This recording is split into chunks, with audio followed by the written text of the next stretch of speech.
रुद्र वो स्थान है जहाँ हम मानते हैं कि महादेव की मस्तक है। गुरु कृपा से मैं अपनी जीवन की अधिकांश समय रुद्रनाथ धाम में प्रभु के चरणों में बिताने की एक सौभाग्य प्राप्त किया हूँ। आप अगर कभी रुद्रनाथ जी की यात्रा करोगे तो पितृधार तक आते आते जो ऊर्जा आप महसूस करते आए हो और पितृधार को लांघने के बाद जो ऊर्जा आप महसूस करोगे उसमें जमीन और आसमान की 180 डिग्री फर्क महसूस करो। पितृधार लांघने के बाद रुद्रनाथ मंदिर जाते वक्त उस मार्ग में हम लोग थूकते नहीं है ना लघु शंका तक करते, क्योंकि वहाँ की जो फ्लोरा फौनास है वो इतनी ही सक्रिय है, वहाँ की जो मौसम की ऊर्जा है वो इतना ही संभ्रमित है, इतना सौहार्दपूर्ण है कि वो हमारी ही अंदर की ऑरा को तक बदलने की शक्ति रखता है। गुरु कृपा से मैं अपनी जीवन की अधिकांश समय रुद्रनाथ धाम में प्रभु के चरणों में बिताने की एक सौभाग्य प्राप्त किया हूँ। मेरी शरीर वहाँ रहा है। मैं अपनी निजी ऊर्जा को आज जो भी आप लोगों के सामने बोल पा रहा हूँ ये रुद्र की ही कृपा से ही बोल पा रहा हूँ। अपने जीवन को रुद्र की ही पर्यालोचना में रखते हुए, उनकी ही संरक्षणा पर्यवेक्षणा में रखते हुए मैं दो ही जगह में विशेष रह पाया हूँ, वही हिमालय की गुहा एवं नीचे शमशानों में। अपनी आज भी जीवन यहाँ कश्मीर शमशान में भी हम बैठे हैं तो यहाँ भी हम उस रुद्र की ही कृपा से ही बैठे हुए हैं। रुद्र वो स्थान है जहाँ हम मानते हैं कि महादेव की मस्तक है, शिव जी की मस्तक वहाँ रखी गई है, या वहाँ शिव जी की मस्तक बैठा हुआ।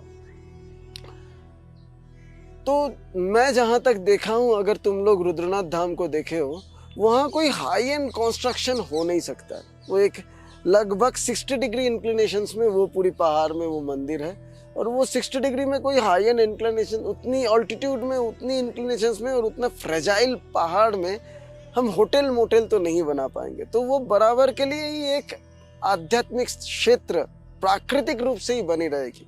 वहाँ हम व्यवस्था दे सकते हैं, सुविधा नहीं दे पाएंगे। ये शिव जी दिखाए हैं। तो हम भी अपने निजी व्यक्तिगत जीवन में न्यूनतम व्यवस्था जो धर्मनिरपेक्षता से बरकरार रखते हुए जीवन को बितानी चाहिए वो हम सीखे हैं रुद्र के माध्यम से। भले ही मैं अपने निजी जीवन में वो सुविधाएं कभी नहीं चाहा हूं कि मुझे उतना सुविधाएं मिले, कोई ऐसी हमारी उद्देश्य नहीं है। जो रुद्र दिखाया मुझे, रुद्रनाथ की वो स्थान अगर हम थोड़ी गंभीरता से देखें तो रुद्रनाथ जी के ठीक पीछे की सरस्वती कुंड है, इधर नारद कुंड है एवं थोड़ी नीचे सूरज कुंड है। तो ये जो त्रिकोण है, ये त्रिकोण के बीच में रुद्र के स्थान है। एक तरफ सूरज जो हमारी नेतृत्व देने की क्षमता को दिखाता है, सूरज वो ये 9 ग्रहों की अधिपति राजा माना जाता है, सूरज नारायण अधिपति है। पीछे सरस्वती है, वो भी यही दिखाता है कि कैसे तुम विद्या के बलबूते में ही, विद्या को हम पोटली में लेके ही चल सकते हैं या विद्या हमारे कंधे में ही रह सकती है। ज्ञान और वैराग्य ये दोनों विद्या की पराकाष्ठा है, जिसको लेके अगर हम चले तो हम नेतृत्व को भी दे सकते हैं। और एक और दिखाया नारद कुंड के तहत कि कैसे हम समर्पण के तरफ आगे बढ़ सकते हैं। जबकि नारद वैसा समर्पण वाला व्यक्ति है जो सवाल करना जानता है। नारद बहुत सवाल किया और वो सवाल के माध्यम से ही सबकी लंका भी लगा दिया। जितनी भी समस्याएं हैं वो सवालों को तहत ही नारद ने ही सबके सामने ले आया, और इसीलिए वो सबसे बड़ी सेवक भी बना, एक अनिष्ट सेवक।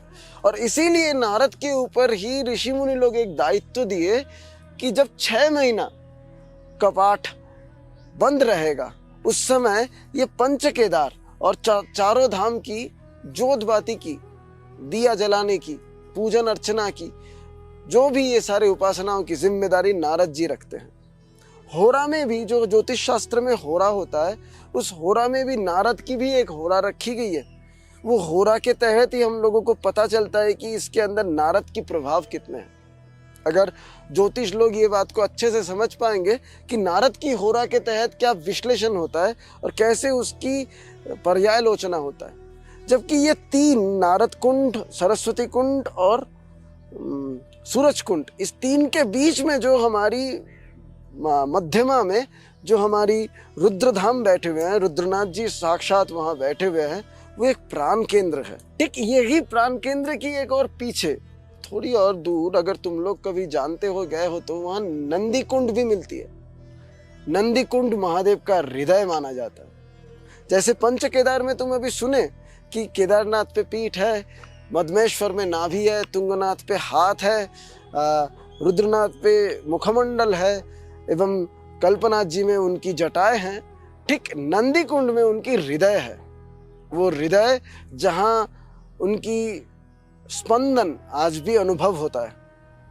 वहाँ नंदी कुंड वो रास्ता है जो रुद्रनाथ धाम से ही शुरू होता है, जहाँ हम हृदय की तरफ जा सकते हैं। तो मस्तक से वो हृदय तक होते हुए नाभि तक की सफर जो हमारी षट चक्र है शरीर की, वो ये रुद्रनाथ जी की सफर में हमें दिखने को मिलती है।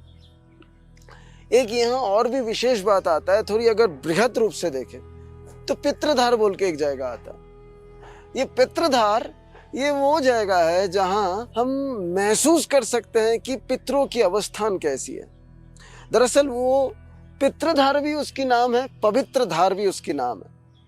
वहाँ के बाद से आप अगर कभी रुद्रनाथ जी की यात्रा करोगे तो पितृधार तक आते आते जो ऊर्जा आप महसूस करते आए हो और पितृधार को लांघने के बाद जो ऊर्जा आप महसूस करोगे उसमें जमीन और आसमान की 180 डिग्री फर्क महसूस करो। पितृधार लांघने के बाद ही वहाँ की मौसम ही बदल जाता है।